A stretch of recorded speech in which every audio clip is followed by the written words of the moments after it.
Assalamualaikum warahmatullahi wabarakatuh. Kami dari kelompok 5 yang beranggotakan Mastri, saya sendiri, Givinsa Androjo, dan Muhammad di KCA. Nah, di sini kami akan membahas tentang kurikulum Kesatuan Republik Indonesia dalam keadaan khusus COVID-19. Menerbitkan Keputusan Menteri Pendidikan dan Kebudayaan Republik Indonesia nomor 719/4/2020 tentang pedoman pelaksanaan kurikulum pada satuan pendidikan dalam kondisi khusus.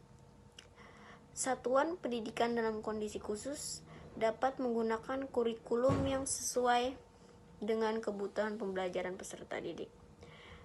Kurikulum pada satuan pendidikan dalam kondisi khusus memberikan fleksibilitas bagi sekolah untuk memiliki kurikulum yang sesuai dengan kebutuhan pembelajaran siswa. Jelas materi pendidikan dan kebudayaan. Mendikbud Nadiem Anwar Makarim dalam Taklima Media Penyusunan Kebijakan Pembelajaran di Masa Pandemi COVID-19 secara virtual di Jakarta, Jumat 07/08. Pelaksanaan kurikulum pada kondisi khusus bertujuan untuk memberikan fleksibilitas dengan kebutuhan pembelajaran peserta didik. Salah satu pendidikan pada kondisi khusus dalam pelaksanaan pembelajaran dapat tetap mengacu pada kurikulum nasional 2, menggunakan kurikulum darurat atau 3, melakukan penyederhanaan kurikulum secara mandiri. Semua jenjang pendidikan pada kondisi khusus dapat memiliki dari 3 opsi kurikulum tersebut. Kurikulum darurat dalam kondisi khusus yang disiapkan oleh Kependidikan Budaya merupakan penyederhanaan dalam kurikulum nasional. Pada kurikulum tersebut dilakukan pengurangan kompetensi dasar untuk setiap mata pembelajaran sehingga guru dan siswa dapat berfokus pada kompetensi esensial dan kompetensi persyarat untuk kelanjutan pembelajaran di tingkat selanjutnya. Kemendikbud juga menyediakan modul-modul pembelajaran untuk pendidikan anak usia dini atau PAUD dan sekolah dasar SD yang diharapkan dapat membantu proses belajar dari rumah dengan mencakup uraian pembelajaran berbasis aktivitas untuk guru, orang tua, dan peserta didik. Dari opsi kurikulum yang dipilih, catatannya adalah siswa tak dibebani tuntutan menuntaskan seluruh pencapaian kurikulum untuk kenaikan kelas maupun kelulusan, dan pelaksanaan kurikulum berlaku sampai akhir tahun ajaran. Untuk jenjang pendidikan SD, modul belajar mencakup rancangan pembelajaran yang mudah dilakukan secara mandiri oleh pendamping baik orang tua maupun wali. Modul tersebut diharapkan akan mempermudah guru untuk memfasilitasi dan memantau pembelajaran siswa di rumah dan membantu orang tua dalam mendapatkan tips dan strategi dalam mendampingi anak belajar dari rumah. Ucap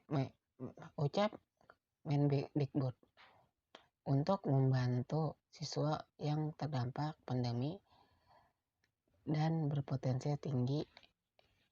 Kemendikbud mengimbau guru perlu melakukan asesmen diagnostik. Asesmen dilakukan di semua kelas secara berkala untuk mendiagnosis kondisi kognitif dan non-kognitif siswa sebagai dampak pembelajaran jarak jauh. Asesmen non-kognitif ditujukan untuk mengukur aspek psikologis dan kondisi emosional siswa seperti kesejahteraan psikologis dan sosial emosi siswa, kesenangan siswa dalam belajar dari rumah, serta kondisi keluarga siswa. Asesmen kognitif ditunjukkan untuk menguji kemampuan dan capaian pembelajaran siswa. Hasil asesmen digunakan sebagai dasar pemilihan strategi pembelajaran dan pemberian remedial atau pembelajaran tambahan untuk peserta didik yang paling tertinggal. Pemerintah melakukan relasi pengaturan untuk guru dalam mendukung sukses pembelajaran di masa pandemi COVID-19. Guru tak lagi diharuskan untuk memenuhi beban kerja 24 jam tetap muka dalam 1 minggu, sehingga guru dapat fokus memberikan pelajaran interaktif kepada siswa tanpa perlu mengejar penuh jam. Jelas Kemendikbud. Kemendikbud berharap kerjasama semua pihak dapat terus dilakukan. Orang tua diharapkan dapat aktif berpartisipasi dalam kegiatan proses pembelajaran mengajar di rumah. Guru dapat terus meningkatkan kapasitas untuk melakukan pembelajaran interaktif, dan sekolah dapat memfasilitasi kegiatan belajar mengajar dengan metode yang paling tepat. Kerja sama secara seluruh dari semua pihak sangat diperlukan untuk mengakses pembelajaran di masa pandemi COVID-19. Pesan Kemendikbud. Terima kasih. Sekian presentasi dari kami kelompok 5.